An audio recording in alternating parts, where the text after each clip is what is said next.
आज हम एक लघु फिल्म स्क्रिप्ट पर बात करने वाले हैं। शीर्षक है धोरों की सैर। धोरों की सैर मतलब रेगिस्तान के टीलों की यात्रा। हाँ बिल्कुल।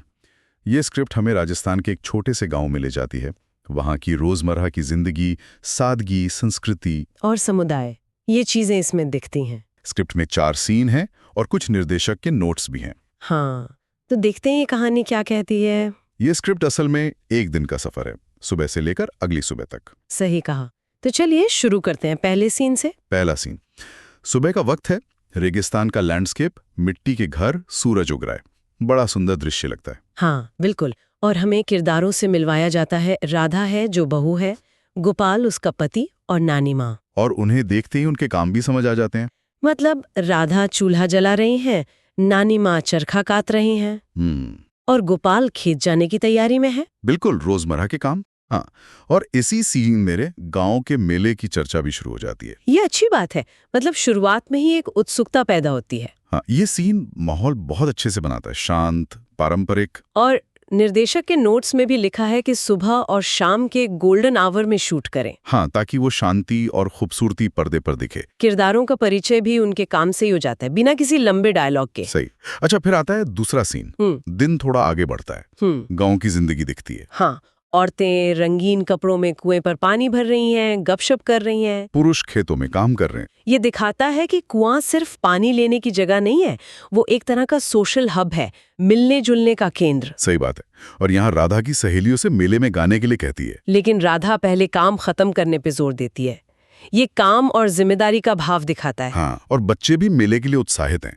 तो एक तरफ रोज का काम है, दूसरी तरफ उत्सव का इंतजार। हाँ, लोकगीत का जिक्र भी किया है नोट्स में। अच्छा। हाँ, पृष्ठभूमि में लोकगीत, शायद केसरिया बालम जैसा कुछ जो राजस्थान की पहचान से जुड़ा है।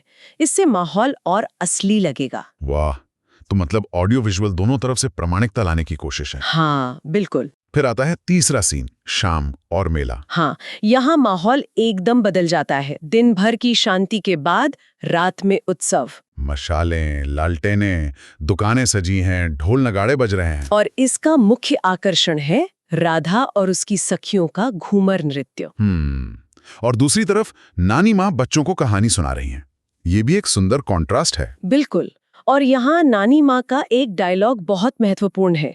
वो कहती है, मेला सिर्फ उत्सव नहीं, ये हमारी एकता का प्रतीक है। अच्छा, तो ये मेले के गहरे मतलब को दिखाता है, सिर्फ मौज मस्ती नहीं। सही। ये दिखाता है कि ये परंपराएं समुदाय को कैसे जोड़ती हैं, अपनी पहचान बनाए रखने में मदद करती हैं।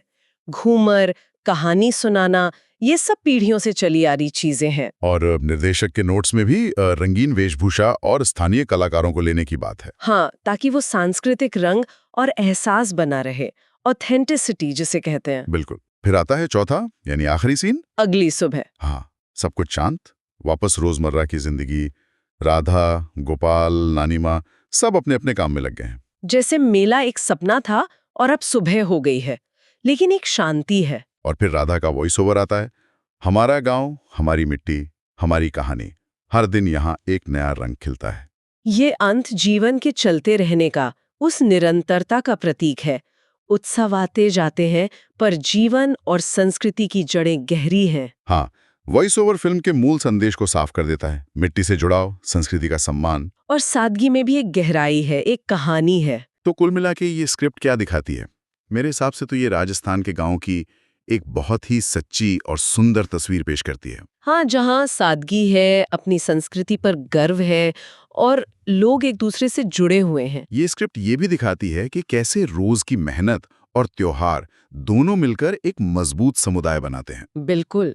ये सिर्फ कुछ किरदारों की नहीं, बल्कि पूरे गांव की, उस समुदाय की कहानी लगती है। और ये सोचते हुए एक सवाल मन में आता है कि आज की जो हमारी तेज रफ्तार जिंदगी है शहरों में, क्या हम उन सामुदायिक उत्सवों और उनसे जुड़ी जो एकता की भावना है उसे कहीं खोते जा रहे हैं, जो इस कहानी में इतनी खूबसूरती से दिखाई गई है? हाँ, ये सोचने वाली बात है कि आधुनिकता और परंपरा के बीच वो संतुलन कैसे बनाए रखें।